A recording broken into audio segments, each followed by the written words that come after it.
Mahal na Pangulo, narinig niyo po ang bayan ng Bagcao. Hindi lang sa sarili nilang bayan ginagawa ang mga karahasan na to. Kahit sa malalayong lugar, ginagawa nila ang panggigipit. Hindi lang po yung bayan nila, pero mas malala. Sariling bayan ng aming mahal na gobernador, ginawan nila ng karahasan. Pakinggan niyo po ang kanilang kwento. Ma'am Dang.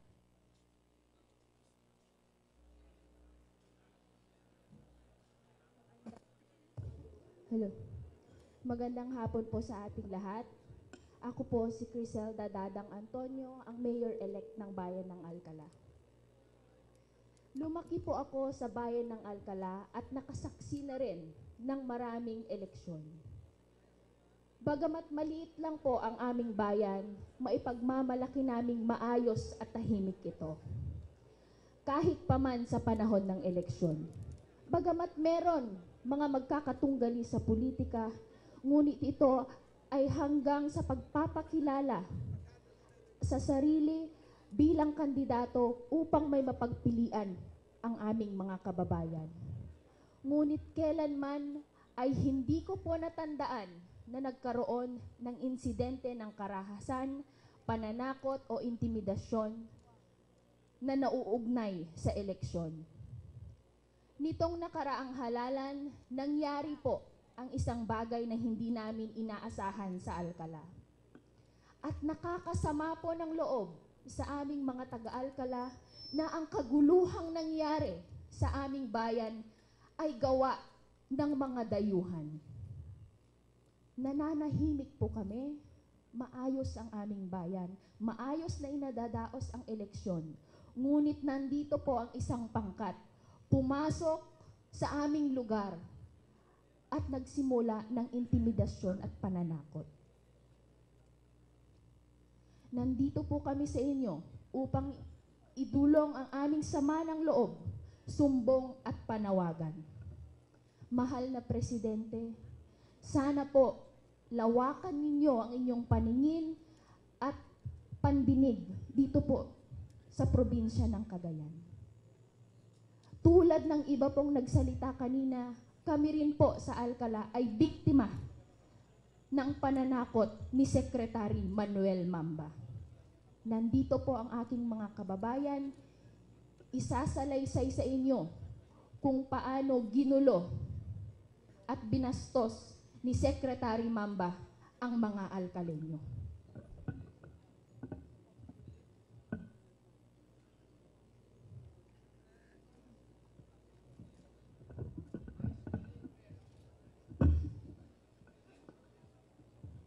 Magandang hapon po, mahal na Pangulo. Ako po si Arnold Baconot, taga Alcala, Cagayan. Bilang isang poll watcher sa araw ng eleksyon, nasaksihan ko ang marahas na salita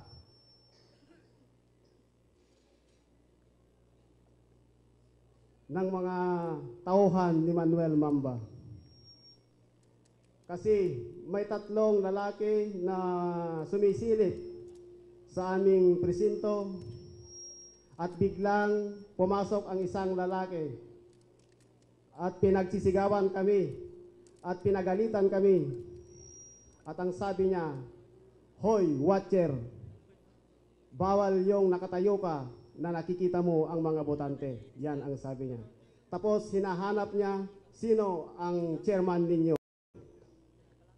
At pumunta sa chairman namin at tinuro-turo niya at pinagsabihan ng mga masasama. Sabi niya, "Wala kayong kwentang mga guro, mga inutil kayo." Yan ang mga katagang sinabi niya. Tapos, ID mo, sabi niya sa chairman namin. At sumagot naman ng chairman namin na nanginginig. At, "Sino po ba kayo, sir?" sabi niya. Inabot niya ang kamay niya, ang isang lalaki, yung lalaki, tapos, "ID mo," sabi niya. "Sa Liberal Party ako," sabi niya. At nanginginig na sinabi ni chairman, i-minutes mo, sabi niya sa kasama niyang DEI. Tapos umalis na at sige, i-minutes mo, sabi niya yung lalaki, tapos umalis na po. Ito ang nangyari sa aming presinto, mahal na Pangulo. Kaya nananawagan po kami na sana bigyan mo naman ng pansin para mabigyan kami ng proteksyon doon sa amin.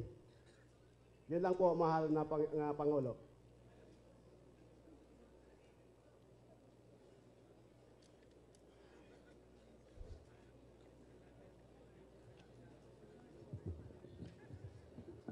Ako po si Cleto Aresta, taga Alcala. Bilang isang poll watcher sa UNAP, nakita ko po ang karahasan ng Mamba dahil pinasok niya ang presinto namin sa jurisdiction Alcala. At pinagmumura niya ang mga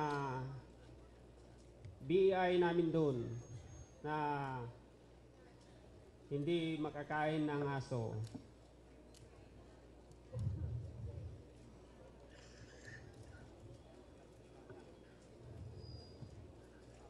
Pagkatapos, tumawag kami ng proteksyon sa barangay captain namin, tapos biglang tinawag doon sa kwan, at bigla naman umalis yung mga pumasok doon. At mahal na Pangulo, nananawagan po kami na pigilin niyo po ang karahasan ng Mamba upang sa ganon, sa susunod na eleksyon ay maging maayos na po. Salamat.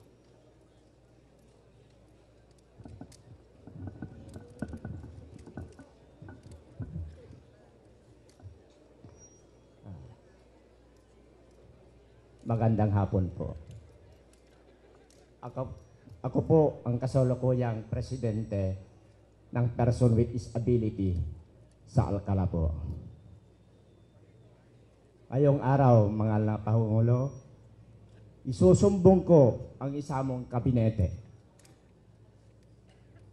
ng araw ng eleksyon, nagpunta sa amin. Yan ang dahilan kung bakit hindi nakaboto ang mga botante sa amin. Ewan namin kung sa iyong kapugian o sa iyong mga kasamaang may armas. Mahal na Pangulo, bakit sa araw na yan ay nandyan si Apo Manuel Mamba? Di ba siya sana ay nandun sa Tuaw? Bakit? Bakit niya kami pakialaman sa Alcala? Ang Alcala ay loving and peaceful citizen sa Alcala. Sana magbago ka na, Manny Mamba. Marami pang panahon para sa iyo. Alang-ala sa pagkakaisa at sa kaunlaran ng Cagayano. Mahal na Presidente, bigyan mo ng pansin ang problemang ito para hindi pa lumala. May panahon ka pa, Apo Mamba. Sana'y una-unahan lang yan. Apo Mamba, sana'y magbago ka na. Maraming salamat po.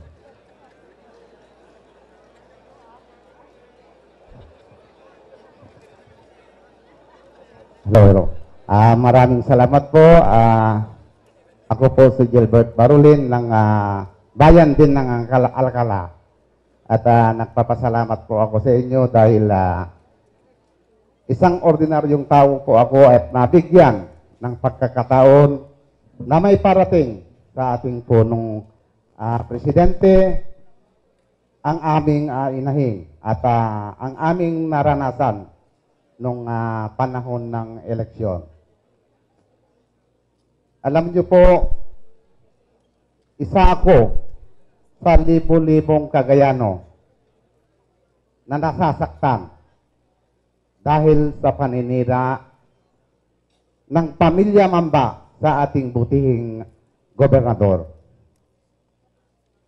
Sinabi ko sa inyo, hindi naman lingid sa atin kung ano ang sinasabi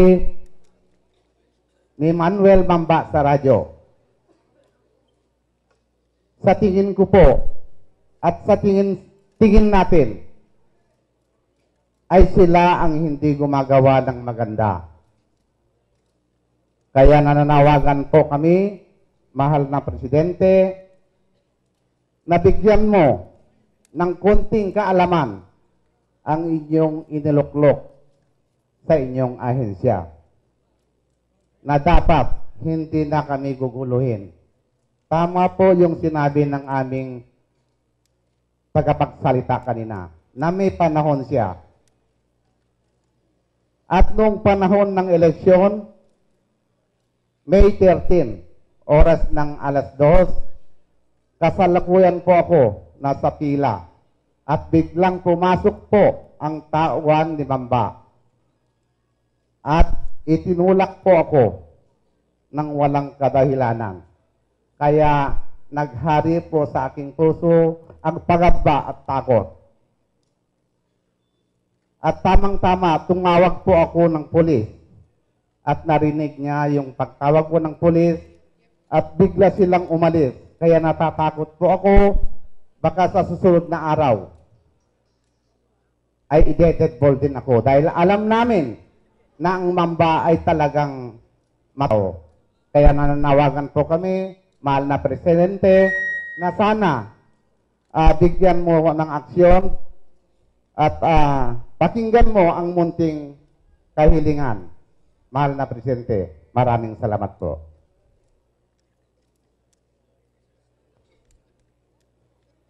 Mahal naming Pangulo. Ako si Tin Antonio, ang panganay na anak ni Gobernador Bong Antonio. Nais ko po sanang magsalita, hindi lamang bilang isang anak, ngunit sa kasukdulan bilang isang Cagayan, nagmamahal sa aming probinsya ng Cagayan at sa Cagayan. Narinig niyo po ang mga kwento ng iba't ibang bayan ng Cagayan. Hindi pangkaraniwan ang ganitong paglalahad.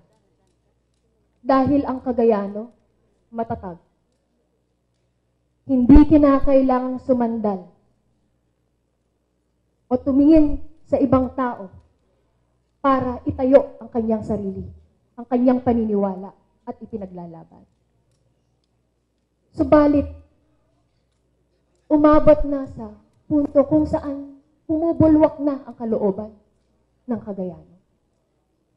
Mula sa bayan ng Tuaw, kung saan ramdam na ramdam ang panggigipit. Mga Tuawenyo na nararamdaman namin ang hapdi ng kanilang kalooban dahil sila'y Cagayano din. Sa bayan ng Lasam, na kapareho na ang estilo ng politika at panggigipit at pandarahas. Hindi namin maatim. Hindi namin maatim. Dahil ang Lasamenyo ay Cagayano. Sa napakapayapa na takneng na ili tibagkaw. Nakakaramdam ang aming mga kababayan, mga Bagawenyo, sa galamay, sa intimidasyon na mulat sa pool hindi nila naranasan. Dahil tulad ng bayan ng Alcala, nakaratig bayan lang. Ang Baggaw, tulad ng Alcala, ay payapa, tahimik. Sa pagkakataong ito, mahal na Pangulo, pakinggan niyo kami. Oo, matatag kami. Subalit, sa pagkakataong ito, kailangan naming bigkasin kung ano ang sitwasyon ng aming minamahal na lalawigan ng Cagayan. Ang sitwasyon isang tao sana na sa amin ay kakalinga. Dahil sumasalamin sa iyong kapangyarihan. Kumakatawan sa inyo bilang ama ng buong bansa. Ginagamit ang kanyang kapangyarihan para kami ay supilin. Alam namin na hindi mo ito kagustuhan. Alam namin mahal mo kami. Kung kaya't hinihingi namin ang pagkakataon na ito. Na kaming mga Cagayano, iyong mga anak, ay mabigyan ng pagkakataon na kausapin ang aming ama. Ikaw na aming ama, aming Pangulo. Hindi po ito tungkol sa politika o eleksyon. Ni hindi po ito tungkol sa pandarahas, panangirurumen, ng inararamid na, dito'y naglabas, na saan laing nga may sangabulan, no ket di iti, talong atawin. Dahito'y kat may panggap, iti mismo nga Cagayano. Hindi po manipis ang balat namin. Kaming mga babaeng anak ni gobernador, hindi kami nalalantang bulaklak. Kaya namin. At ang tatay namin, mabait, hindi nagsasalita, hindi politiko, hindi nagsusumbong, hindi marunong ng PR. Kaya niya. Subalit, ang pinag-uusapan na dito, ang mismong Cagayano, hindi namin papayagan. Hindi namin papayagan na ang mga maliliit na tao, ang minamahal naming Cagayano,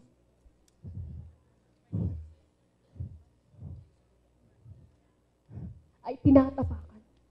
Dito sa Cagayan, malaya tayo. Si tayo nga Cagayano, daga tayo detoy. Daga tayo detoy. Detoy nga badbadbekan tayo. Ada titimtimek tayo. Kabailan tayo nga ibaga, no anya iti kaunggad tayo. Saan nga iti may isang nga tao nga nalaing na agsarita? Hindi isang tao na magaling magsalita. Marunong ng progresibong lengguwahe na gustong gusto sa sentro at sa Maynila. Hindi ito, hindi siya, hindi sila ang kumakatawan sa ating boses, sa ating hinaing. Kung kaya't narito kami. Narito kami para humingi ng proteksyon, para ilabas kung ano ang aming nararamdaman dahil tao din kami. Matatag, oo, kayang tumindig, pero may hangganan din. At kinakailangang bigkasin at sana'y pakinggan. Dahil kaming Cagayano, Pilipino rin. Sa mahal na Pangulo, pakinggan niyo kami. Sa aming minamahal na Cagayano, habang kami ay nakatayo,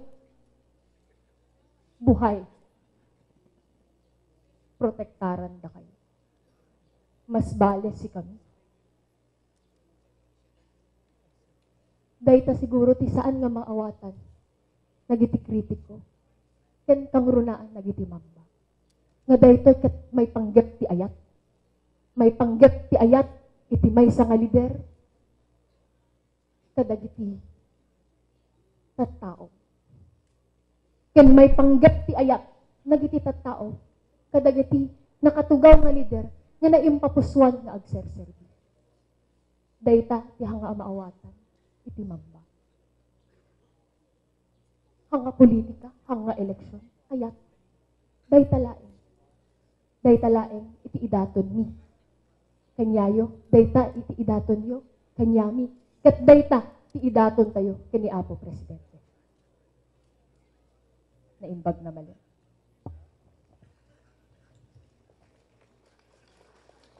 Music. Play music, kuya.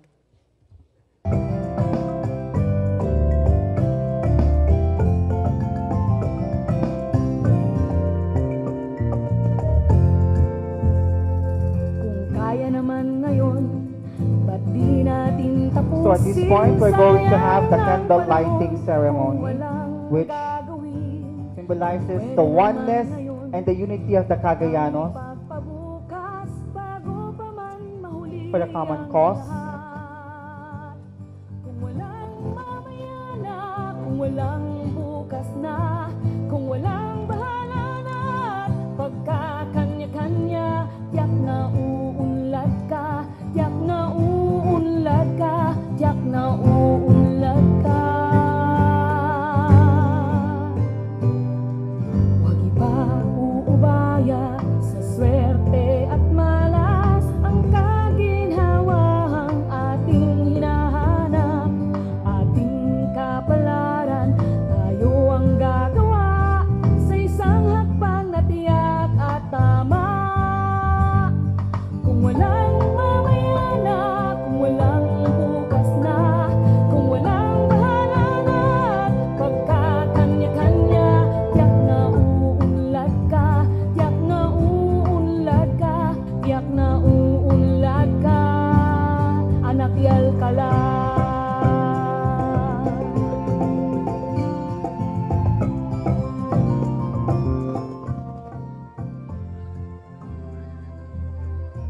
Tayo rin po ay mag-release ng balloons bilang simbolo na hinihingi natin sa ating Pangulo, ang kapayapaan. Lahat po ng nakahawak ng balloons, lumapit na lamang po dito sa may labasan, sa bleachers, para po i-release ang ating mga white na balloons. Maraming salamat.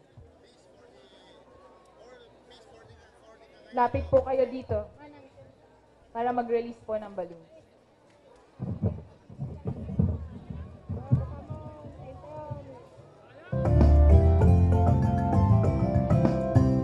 Sabay-sabay po tayo mag-release.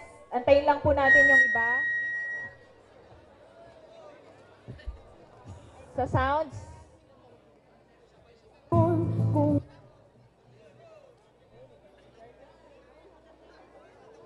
nang ipagpabukas Release po, release.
Maraming salamat po sa lahat ng suporta at lahat ng pagkakaisa na ipinakita natin ngayong araw na ito. Mabuhay ang Cagayano. Mabuhay tayong lahat. Maraming